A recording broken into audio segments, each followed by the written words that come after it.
সালাম আলাইকুম রহমতুল্লাহ, স্যার কেমন আছেন? ওয়ালাইকুম আসসালাম রহমতুল্লাহ। জি আলহামদুলিল্লাহ, বলেন। জি, আমি সৌদি আরব থেকে আসগার বলছি স্যার।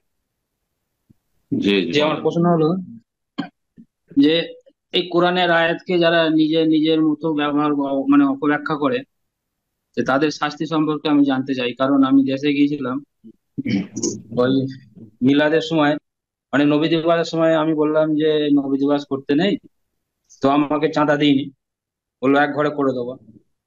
তারপরে ওই ফুরফুরা থেকে আব্বাস সিদ্দিককে কে নিয়ে আসলো, এসে বলছে কোরআনের এই যে সূরা আজাবের 56 নম্বর আয়াতটা, বলছে এর মধ্যে মিলাদ আছে, নবী দিবস আছে, ব্যাখ্যা করছে। তো এই যে এই সহি ব্যাখ্যাটা আমি জানতে চাই, এবং যারা অপব্যাখ্যা করে তাদের যে শাস্তি, যে সাহাবারা যে বুঝ অনুযায়ী সেই বুঝ অনুযায়ী ব্যাখ্যা করে না, নিজের নিজের মতো মানে ব্যবসাকে ধর্মকে ব্যবসাকে টিকিয়ে রাখার জন্য ব্যাখ্যা করে, তাদের শাস্তি সম্পর্কে আমি জানতে চাইছি। কি আয়াতের অর্থ কি? যে আয়াতের আপনি রেফারেন্স দিলে তার অর্থ কি? কি বলা হয়েছে তাতে জানা আছে?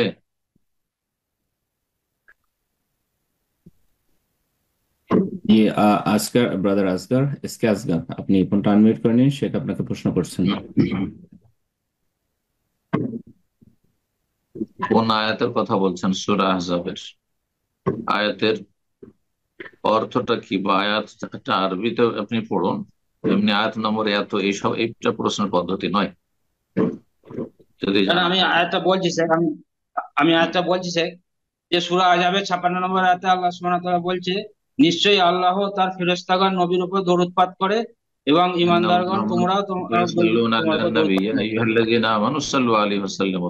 জি জি, ঠিক আছে। এখন বলেন, এর অপব্যাখ্যা করে কি বলছে? এতে মিলাদ আছে, এটাই জি শেখ, এটাই মূলত সে বোঝাচ্ছে যে এটার অপব্যাখ্যাতে তারা মিলাদকে আমার প্রশ্ন। সাব্যস্ত করতে চাচ্ছে। বিশেষ করে যেসব বেদাতি সমাজের আহ, যারা ধর্মগুরু, এদেরকে আলেম বলা ভুল হবে। আল্লাহ এদের অনিষ্ট থেকে হেফাজত করুন। ধর্মগুরু তারা তারা কোরআনের অপব্যাখ্যা করে, তাদের শাস্তি সম্পর্কে কোরআন কারীমের বা আল্লাহর কিতাবের অপব্যাখ্যা হচ্ছে দুই রকমের। একটি হচ্ছে তাহরিফ লফজি, আর একটি হচ্ছে তাহরিফ মানবী। একটি হচ্ছে শব্দের বিকৃতি, আর একটি হচ্ছে অর্থের বিকৃতি। অর্থের বিকৃতি সেটিকে অপব্যাখ্যা বলা হয়। আর কোরআনে কারীমের শব্দের বিকৃতি ঘটাতে পারেনি, আলহামদুলিল্লাহ। কমপক্ষে কোরআনে কারীমকে আল্লাহ রাব্বুল আলামিন শব্দের বিকৃতি থেকে হেফাজত করেছেন। ইন্না নাহনু নাযালনা যিকরা ওয়া ইন্না লাহু লাহাফিজুন।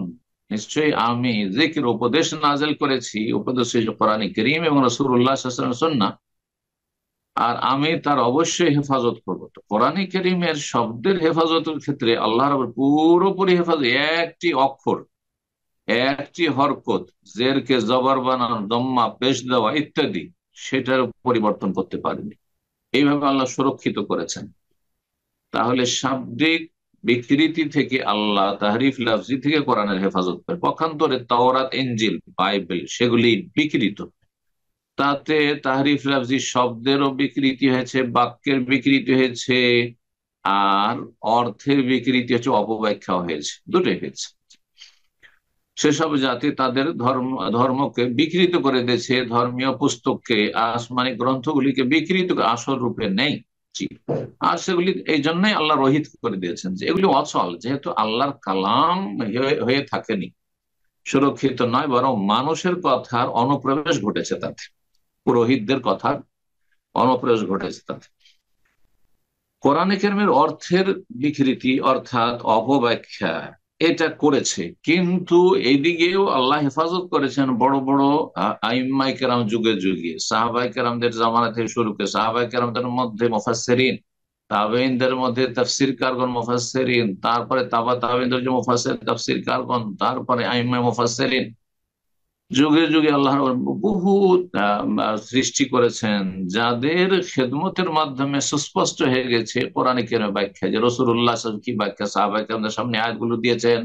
সাহাবায়ে কেরামগণ, আব্দুল্লাহ বিন আব্বাস, আব্দুল্লাহ বিন মাসউদ, আলী রাদিয়াল্লাহু তাআলা, আরো যেসব প্রসিদ্ধ মুফাসসিরিন সাহাবায়ে কেরাম ছিলেন, তারা কিভাবে তাফসীর করেছেন, কিভাবে বুঝেছেন সাহাবায়ে কেরামগণ, তাবেঈনরা কি বুঝেছেন, তাবেঈন, এই তিন যুগের স্বর্ণ যুগের মানুষরা কিভাবে বুঝেছেন, যারা নবী সাল্লাল্লাহু আলাইহি ওয়াসাল্লামের জামানা পেয়েছেন বা জামানার কাছাকাছি ছিলেন, তাদের কথা সব সময় অগ্রাধিকার পাবে।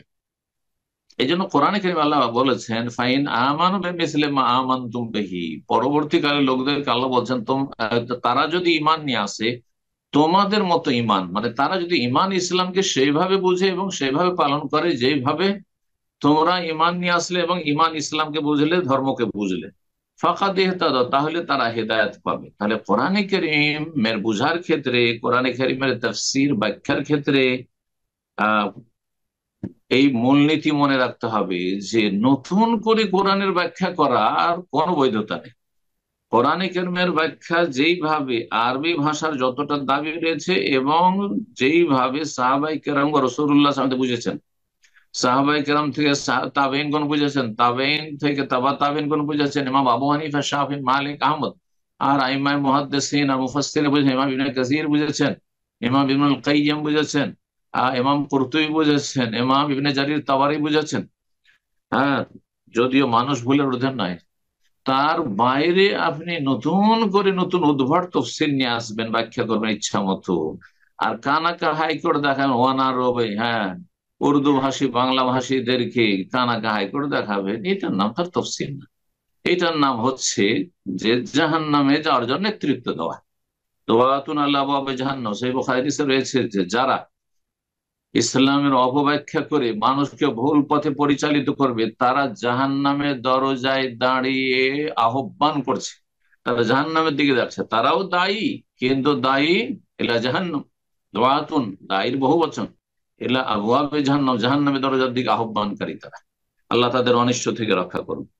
আয়াত স্পষ্ট সূরা ইন্নাল্লাহ ওয়া মালাইকাতাহু ইউসাল্লুনা আলান নবী, কিভাবে অপেক্ষা করছে দেখুন। যদি একজন শাব্দিক অর্থ বুঝে, তাহলে সে একটা সাধারণ মূর্খ মানুষও শুধু আরবি শাব্দিক অর্থ যদি বুঝে এক একটি করে শব্দের, তাহলে স্পষ্ট বলবে যে এখানে মিলাদ শব্দ নেই, মিলাদের অর্থ বহন করে না। মিলাদ মানে জন্মের সময়কাল, এখানে জন্মের সময়কালের কথাই কিছু নেই।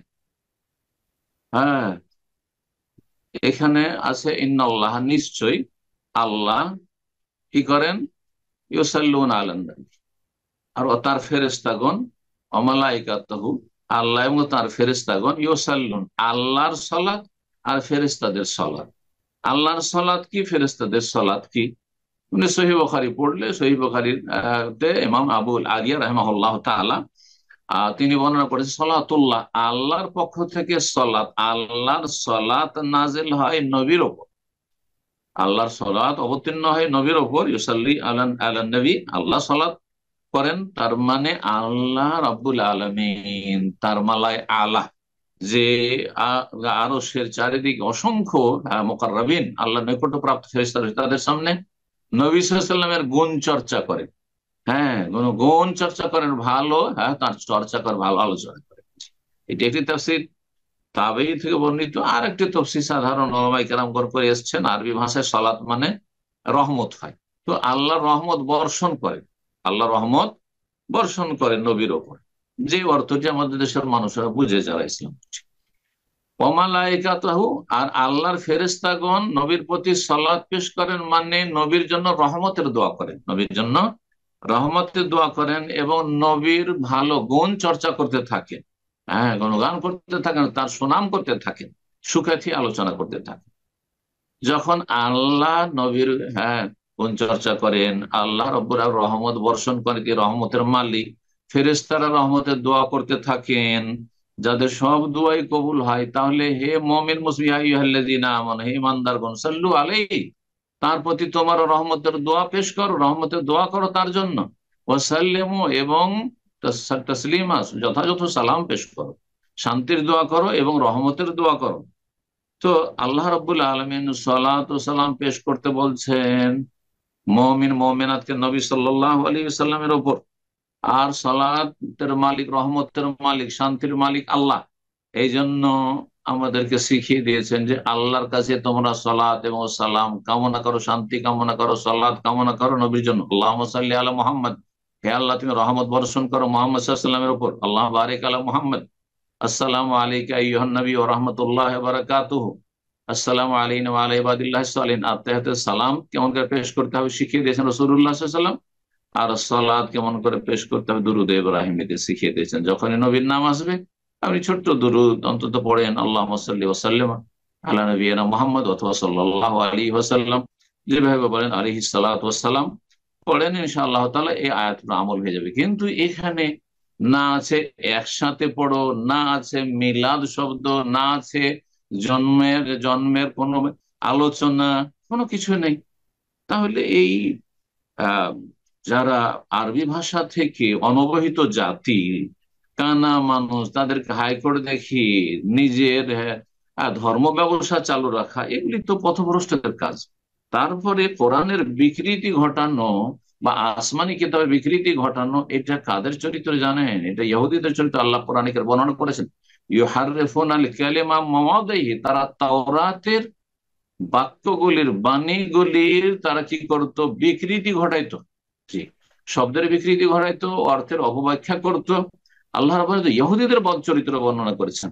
আর সেই ইহুদি চরিত্র যদি মুসলিম ধর্মগুরুদের মধ্যে থাকে, পথভ্রষ্ট বেদাতীদের মধ্যে থাকে, তার মানে তারা ইহুদিদের অনসারী। ধর্মের ক্ষেত্রে আল্লাহ তাদের অনিষ্টকে তাদের দিয়ে ফিরিয়ে দেন এবং তাদের অনিষ্ট থেকে উম্মতে মুসলিম আর কোরআন সুন্নাহর অনুসারী খাঁটি মুসলিমদের হেফাজত করেন। জাযাকুমুল্লাহ।